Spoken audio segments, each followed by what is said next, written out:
హామీ ద్వారా గ్రామ సభలను ఏర్పాటు చేయడం ముఖ్య ఉద్దేశమని ఎమ్మెల్యే మిర్యాల శిరీషదేవి అన్నారు. ఇక అల్లూరి సీతారామరాజు జిల్లా రంపచోడవరం నియోజకవర్గంలో ఎన్డీఏ ప్రభుత్వం ఆదేశాల మేరకు గ్రామ సభ నిర్వహించారు. రంపచోడవరం మండలం ఫోక్స్పేట సచివాలయంలో మండల అధ్యక్షులు సురేష్ బాబు అధ్యక్షతన ఏర్పాటు చేసిన గ్రామ సభకు ఎమ్మెల్యే హాజరై మాట్లాడారు. ప్రతి గ్రామంలో ఉన్న సమస్యలను అధికారుల దృష్టికి తీసుకువెళ్లి పరిష్కరించేందుకు గ్రామ సభలు దోహదపడతాయని శిరీషాదేవి అన్నారు. ఇక గ్రామాల అభివృద్ధి ధ్యేయంగా గ్రామ సభలను కూటమి ప్రభుత్వం ఏర్పాటు చేస్తుందని చెప్పారు.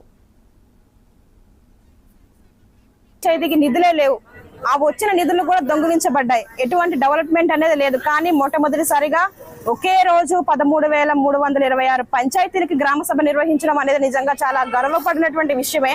ఎందుకంటే ఈ గ్రామ సభల యొక్క ముఖ్య ఉద్దేశం ఏంటంటే గ్రామాల్లో పంచాయతీ లెవెల్లో ఉన్నటువంటి గ్రామాల్లో ఏదైతే సమస్యలు ఉన్నాయో ఇవన్నీ కూడా ఈ గ్రామ సభల ద్వారా ప్రజలందరూ ఒక తీర్మానంగా ఏర్పడి తీర్మానం చేసి ఆ యొక్క వర్కులు శాంక్షన్ చేయించుకునే రోజుగా ఈ గ్రామ సభను మనం జరుపుకుంటా ఉన్నాము.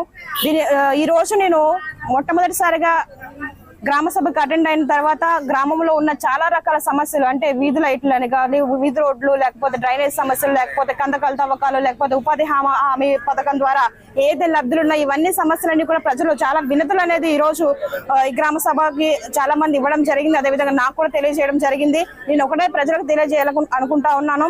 ఇప్పుడు మన ప్రభుత్వం ఏర్పడిన 2 నెలల్లోనే ఈ యొక్క గ్రామ సభలు ఏర్పాటు చేయడం జరిగింది. ద్వారా ఏంటంటే గ్రామ పంచాయతీలోని ముఖ్యంగా ఈ ఏదైతే పంచాయతీలు అదేవిధంగా గ్రామాలు ఉన్నాయి ఇవి డెవలప్ చేయాలి, అభివృద్ధి చేయాలనే ముఖ్య ఉద్దేశంతోనే ఈ యొక్క గ్రామ సభలను ఏర్పాటు చేయడం జరిగింది. కాబట్టి ప్రజలందరూ కూడా సద్వినియోగం చేసుకొని మీ యొక్క సమస్యలన్నీ కూడా ఏవైతే ఉన్నాయో ఇవన్నీ కూడా కన్సర్న్ అధికారి దృష్టికి తీసుకొని వెళ్ళి ఇవన్నీ ఏకగ్రీవంగా తీర్మానం చేసుకొని మీరందరూ కూడా మీ గ్రామాన్ని అభివృద్ధి చేసుకోవాలని మరొకసారి ప్రజలందరూ కూడా విన్నవించుకుంటా ముగించుకుంటా ఉన్నాను. అందరికీ నమస్తే.